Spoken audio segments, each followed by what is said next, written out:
कबीर भगत की, कह कर जोड़ दीन धर्मदास दर्श दे, पूर्ण करियो आस। कह कर जोड़ दीन धर्मदास दर्श दे, पूर्ण करियो आस। मेटियो जन्म मरण की तरास, सत्य पद प्राप्त कराने वाले। मेटियो जन्म मरण की तरास, सत्य पद प्राप्त कराने वाले। धन धन सतगुरु सत कबीर भगत की, पीड़ मिटाने वाले। भक्त की पीड़ मिटाने वाले, भगत की पीड़ मिटाने वाले। धन धन सतगुरु सत कबीर भगत की, कह कर जोड़ दीन धर्मदास दरस दे, पूर्ण करियो आस। कह कर जोड़ दीन धर्मदास दरस दे, पूर्ण करियो आस। मेटियो जन्म मरण की तरास, सत्य पद प्राप्त कराने वाले। मेटियो जन्म मरण की तरास, सत्य पद प्राप्त कराने वाले। धन धन सतगुरु सत कबीर भगत की, पीड़ मिटाने वाले। एक समय बनारस के अंदर, काशी के अंदर एक दामोदर नाम के बहुत बड़े व्यापारी रहा करते थे, बिजनेसमैन। उनका अपना एक बोट था, समुद्री जहाज था, और उसके साथ वो व्यापार करने के लिए समुद्र मार्ग से दूसरी स्टेटों में जाया करते थे। उसके साथ और भी उसी शहर के आसपास के काफी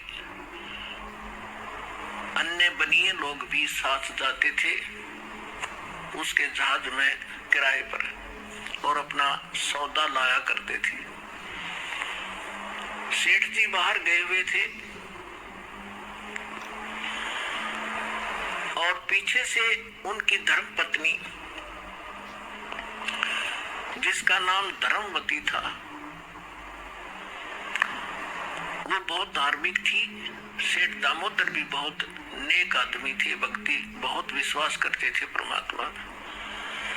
और हमारे हिंदू समाज के अंदर राम और कृष्ण, गणेश और इन भगवानों से ऊपर कोई हमारा इष्ट नहीं था, और ये सभी क्रियाएं हम किया करते थे। जो वो कर रहे थे, जो हम करते हैं वैसे वो किया करते थे।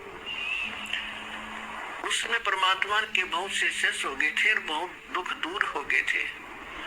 एक दिन ऐसे ही उस सेठ की पत्नी धर्मवती के पास एक बहन गई, उसके पास कि बहन हमारे घर पर सत्संग है, आप आ जाओ।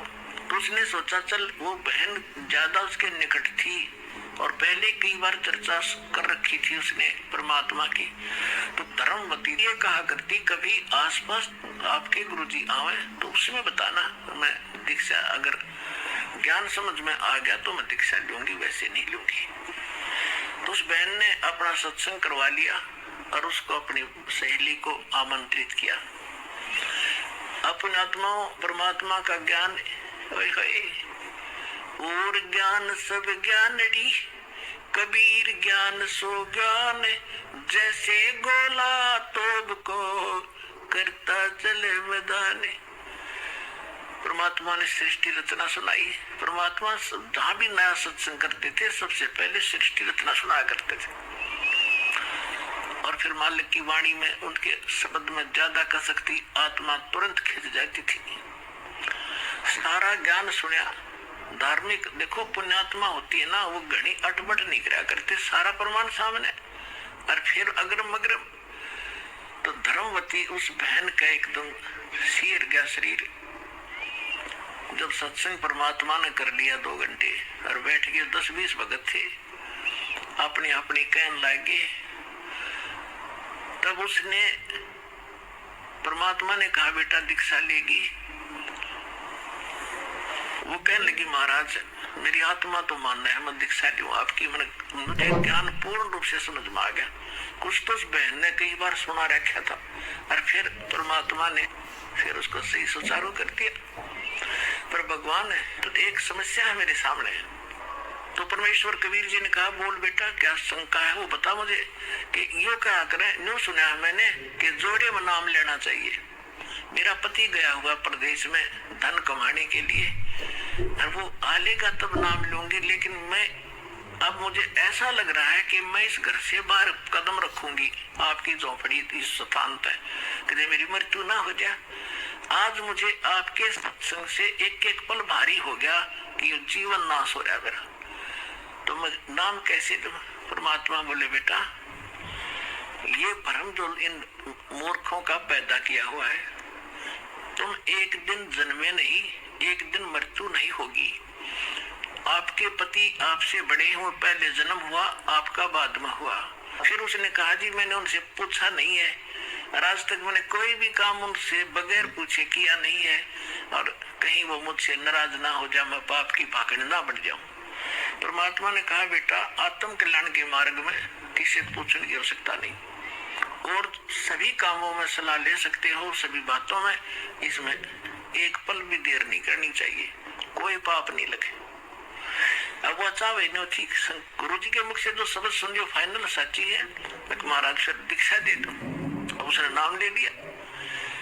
अब रोज ये मंत्र आप देख रहे हो, ये मंत्र दिया करते दाता सबसे पहले, केवल बीच बीच के 5। अब हम हिंदू इनके ऊपर आरूढ़ थे ही, लेकिन वो मंत्र गलत जाप करे थे। ये मूल मंत्र है इनके। जैसे आपको बहुत बार बताया है, जैसे एक भैंसा होता है या ये बैल होता है, खागड़ जिसने कहे, उसने वैसे कहे जाओ भैंसा भैंसा, कते नहीं सुने। अरे एक बार न्यू कर दिया, वो न्यू देखेगा और भाग उसकी तरफ दौड़ना हो जाएगा। तो उसका अट्रैक्शन है, विवश है, उसके उस शब्द से वो खिंच जाता है। तो ये वो मंत्र है, और परम संत से लिए बिना ये मंत्र सूखे जाप करने तो लाभ नहीं हो। एक नियम है, उस नियम के अनुसार ही आपने चलना पड़ेगा। तो ये मंत्र दिए उसने, मतलब गदगद होगी, अक्सर भगवान ही न था। यही तो हम देवता पूजा करते थे। परमात्मा ने कहा, बेटिया पूजा नहीं है, ये यहाँ के संरक्षक है, और मूल पूजा तो सतगुरु की है। अब परमात्मा ने उस समय ये तत् और सत और सार, ये सार नाम ये छुपा कर रखना चाहिए। प्रथम मंत्र इसलिए दिया था कि इनके संसारिक काम सुलझे रहेंगे, इनको सुख होता रहेगा, इनकी भगवान में आस्था बनी रहेगी, और इस मंत्र से इनका जन्म मनुष्य का होता रहेगा। इन आपको यहाँ तक लाना था, इस बिचली पीढ़ी तक। धर्मदास मेरी लाख दुहाई, ये मूल ज्ञान और मूल मंत्र की बाहर ना जाए। मूल ज्ञान बाहर जो पढ़ी, बिचली पीढ़ी हंस नहीं तरी। मूल ज्ञान तब तक छुपाई जब तक द्वादश पंथ ना मिट जाए। जब तक ये कलयुग 5505 वाला समय नहीं आना था, तब तक इसको गुप्त रखना था। सभी महापुरुषों से परमात्मा ने प्रतिज्ञा दिला दी थी। तो इस मंत्र को पाकवत गदगद होगी, खूब डट कर भजन करे, आत्मा बिल्कुल खुश होगी। जो भूत प्रेत की बाधाएं थी थोड़ी बहुत सबके घर में बढ़ रहेंगे, वो भाग भोगे, उड़गी सी काया होगी। अब क्या हुआ, सेठ जी आए 1 महीने के बाद में। अब वो बुद्धिमान बहुत थी, उसने सोचा कि मेरे पति को यदि कोई थर्ड पर्सन न्यू बतावेगा कि तेरी पत्नी सत्संग में जाती है और रात को जाती है, क्योंकि परमात्मा अधिकतर रात को सत्संग करते थे, क्योंकि जन्म में तो किसी को फुर्सत नहीं छोड़ रखी काल ने धंधे में। तो उसने सोचा कि ये कहीं इसके मन में मेरे प्रति कोई दोष ना आ जा और हमारा घर नरक बन जावे। अब क्या हुआ, जिस दिन वो सेठ वापस आया उसी दिन सत्संग था भगवान का और किसी के आसपास ही। उसने सोचा कि अपने पति को मैं पहले बता दूं सारी कहानी, और ये ऐसा व्यक्ति है अगर मेरी बात को ये मान लेगा तो फिर ये किसी की नहीं सुनेगा। तो जब वो खाना खाने लगा, खाना खिलाते समय उसकी पत्नी ने कहा, जी मेरे से गलती बन गई और मुझे क्षमा करना करोगे, माफ करना। तो वो कहने लगा कहा कि मैं अपनी पत्नी पर विश्वास करता हूं, मेरी पत्नी ऐसी गलती नहीं कर सकती जो अक्षम्य ना हो। फिर भी बता अक जी, सचमुच माफ कर दोगे? गुस्सा तो नहीं होगे? अगर ना तो बता। मैंने जी आपके पूछे बिना मैं ऐसे मेरी पड़ोसन नाम